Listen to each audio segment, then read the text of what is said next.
राहुल गांधी ने जब से वोट चोरी का मामला उठाया है, तब से भारत की राजनीति बदल सी गई है। राहुल का प्रेस कॉन्फ्रेंस तो आपको याद होगा, जिसमें उन्होंने चुनाव आयोग पर गंभीर आरोप लगाए थे और उस प्रेस कॉन्फ्रेंस को लगभग एक सप्ताह हो गया है, लेकिन अभी भी यह मुद्दा ट्रेंडिंग में है और कांग्रेस भी इस बात को जानती है कि यह मुद्दा सत्ता पक्ष को परेशान कर रहा है, क्योंकि चुनाव आयोग ने कोई भी ऑफिशियल बयान इस पर नहीं दिया है। इस मामले में ताजा अपडेट यह है कि कांग्रेस अपने गठबंधन साथियों के साथ मिलकर 17 अगस्त से वोटर अधिकार यात्रा निकालने जा रही है। ये यात्रा बिहार के सासाराम से शुरू होगी और पटना में जाकर खत्म होगी। नमस्कार, 17 तारीख हम बिहार में वोटर अधिकार यात्रा पर निकल रहे हैं। वन मैन वन वोट का जो आइडिया है, संविधान को बचाने का जो आइडिया है, उसके लिए हम और हमारे साथ बिहार के सारे युवा एक साथ निकलेंगे और वोट चोरी को रोकने का काम करें। इस लड़ाई में बिहार के युवाओं की जरूरत है। सारे के सारे युवाओं को हमारे साथ जुड़कर संविधान की रक्षा करनी चाहिए। जब भी राहुल जी ने यात्रा पे जब निकले हैं, इस देश के लोकतंत्र ने करवट ली है। ये फिर एक ऐतिहासिक यात्रा जो कल शुरू होने वाली है, लोकतंत्र करवट लेने वाला है। हम सब के अस्तित्व की लड़ाई के लिए यह यात्रा एक मील का पत्थर साबित होगी। विपक्ष इस मुद्दे को जनता के बीच लेके जाना चाहता है, जनता का नब्ज टटोलना चाहता है कि जनता इस बारे में क्या बात कर रही है, जनता इसके बारे में क्या सोचती है। यात्रा भी इसीलिए निकाली जा रही है कि लोगों में अवेयरनेस आए। और मैं तो चुनाव आयोग के अधिकारियों से भी आग्रह करूंगा, आपकी लंबी नौकरी है, किसी एक राजनीतिक दल के दबाव में इतने भी ना आ जाए कि आपकी नौकरी खराब हो जाए।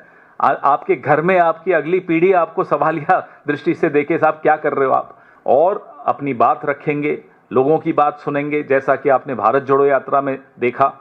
और खास तौर पे वोट के अधिकार को कैसे बचा के रखें, क्योंकि वोट का अधिकार तो पहला हमला है जो छीनने का। उसके बाद आपके जीवन का अधिकार, आपके अस्तित्व का अधिकार, आपकी पहचान, आपके लाभ योजनाओं से जो मिलते हैं, वो तमाम पर एक हमला बोला जा रहा है। उसको रोकने के लिए हमारे तमाम नेता संपर्क साधेंगे आम नागरिकों से, वोटरों से, लोगों से। दोस्तों, बिहार में इसी साल के अंत में चुनाव होने वाले हैं, तो जाहिर है विपक्ष इस मुद्दे को जोर शोर से उठाना चाहता है। राहुल गांधी के साथ तेजस्वी यादव इस मुद्दे को लेकर बहुत एक्टिव हैं और वो लगातार आयोग पर हमलावर भी हैं।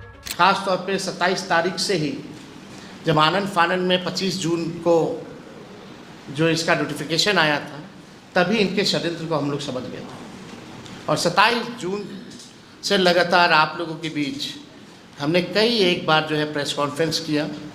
हमारे महागठबंधन इंडिया अलायंस के लोगों ने प्रेस कॉन्फ्रेंस किया और बड़े मुखरता से सभी विपक्ष के साथियों ने साथ दिया और लड़ाई लड़ी।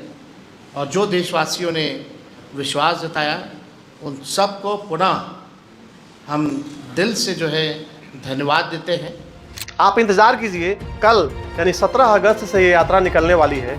आप भी इस पर नजर बनाए रखिए और हम भी इस पर नजर बनाए हुए हैं। देखते हैं कि इस यात्रा के बाद देश और बिहार की राजनीति में क्या बदलाव आता है। आप देखते रहिए बिंदास बोल दिल से।